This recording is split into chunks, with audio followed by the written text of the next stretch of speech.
Bonjour à toutes et à tous, et bienvenue sur Info Afrique, votre rendez-vous incontournable pour l'actualité africaine. Aujourd'hui, nous vous emmenons au cœur d'une conférence de presse explosive du président du FPI, Pascal Affi N'Guessan. Sans détour, il s'exprime avec franchise sur les irrégularités de la liste de parrainage citoyen pour l'élection présidentielle de 2025 en Côte d'Ivoire. Entre révélations choc, colère face aux manipulations électorales et appel à l'unité de l'opposition, cette intervention ne laisse personne indifférent. Restez avec nous pour un décryptage complet. N'oubliez pas de liker, commenter et partager cette vidéo pour soutenir notre couverture de l'actualité ivoirienne. C'est parti. Des gens qui ont parlé en 2025, régulièrement, peut-on les considérer comme des faux parrains, alors qu'ils figurent sur la liste électorale. Et quand on va à la CENI, la première chose que la CENI vérifie par rapport à votre liste de parrains, c'est de vérifier que tous ceux qui sont sur votre liste de parrainage sont effectivement sur la liste électorale. Ils le font devant vous. Et ceux-là, ce ne sont pas de nouveaux électeurs. Puisque entre 2020 et 2025, la révision de la liste a consisté uniquement à enregistrer les mots majeurs. Et ceux qui n'y étaient pas auparavant, on ne touche pas à la liste des anciens électeurs. Donc, s'ils étaient bons en 2020 comme électeurs, pourquoi en 2025 ils deviennent des faux électeurs? Parce que quand on dit que c'est un faux parrain, ça veut dire que c'est quelqu'un qui ne méritait pas d'être sur la liste. Comment cela est-il possible? Nos parrains, les vrais, n'ont pas changé le document d'identité entre ces deux dates, entre 2020 et 2026.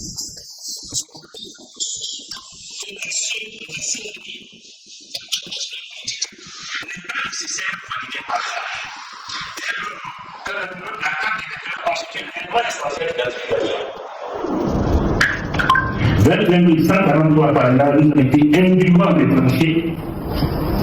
Et pour mémoire, je voudrais rappeler que le comité officiel de la CENI stipule que la liste de parrainage doit comporter de nouveau la carte d'électeur et le cas échéant, celui de la carte nationale d'identité. Le cas échéant, ce n'est pas nous qui avons, c'est le texte de la CENI. Donc, on ne peut pas. En 2025, considérer que c'est celui qui est sur la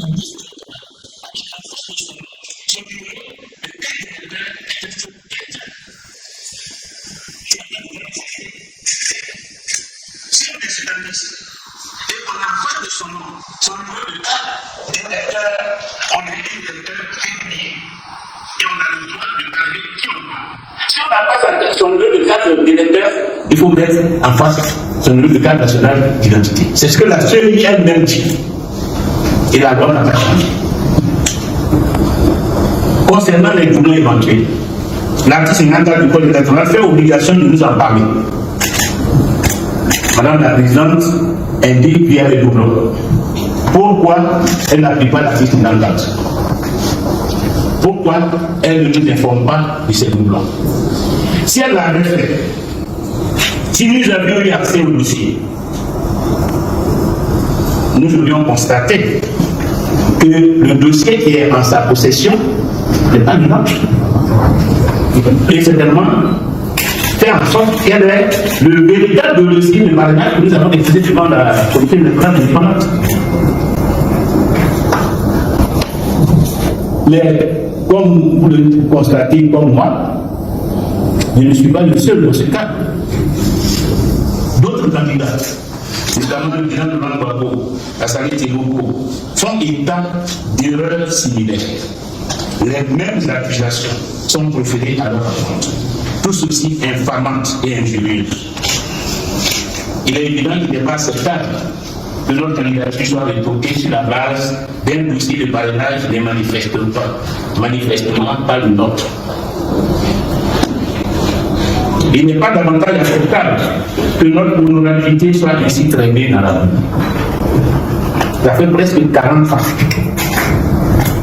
que je suis dans la politique. Et en 40 ans, j'ai parcouru toute la Côte d'Ivoire en tant que président du FPI. Et j'ai exercé toutes les fonctions. En 90, j'ai été élu maire de la commune de Bonbon à 37 ans. 90, ça fait plus de 30 ans, qui a été ministre en 2000 et premier ministre en 2000 à 47. Il a été président de région. Aujourd'hui, je suis député depuis 10 ans.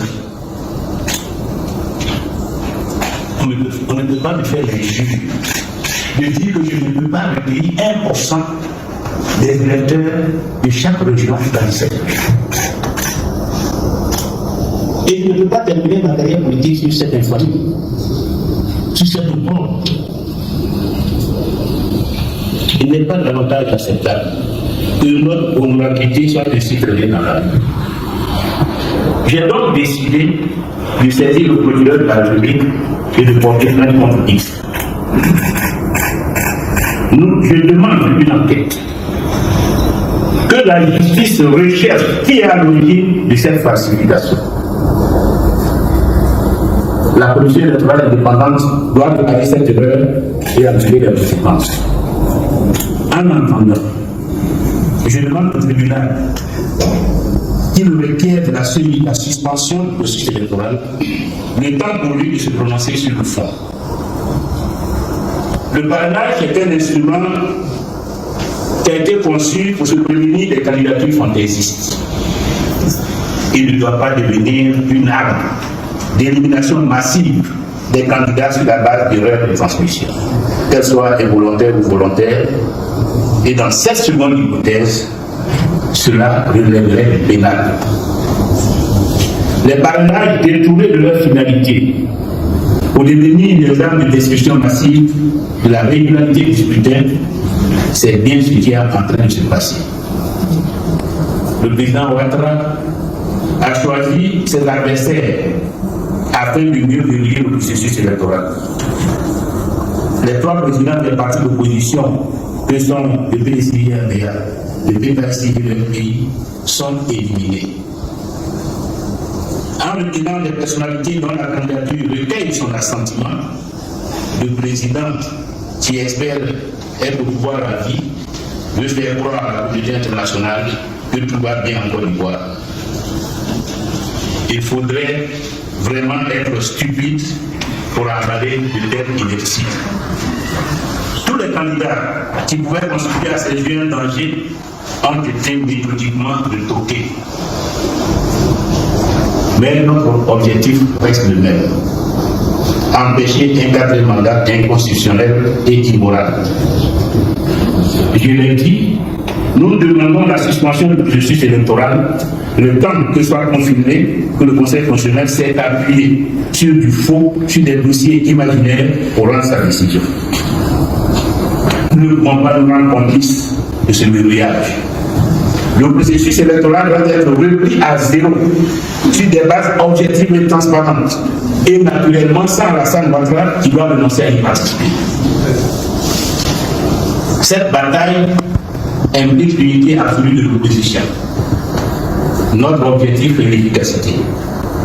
Il ne m'appartiendra pas de définir seules les modalités de la lutte contre le quatrième mandat. Nous devons les définir ensemble. Quand je dis nous, il s'agit des partis politiques de l'opposition significative qui sont contre le quatrième mandat de Alassane Ouattara. Aller en ordre dispersé n'aurait pas de chance. Seule une stratégie commune permettra d'empêcher le quatrième mandat. J'ai mis en parler avec toute mon énergie.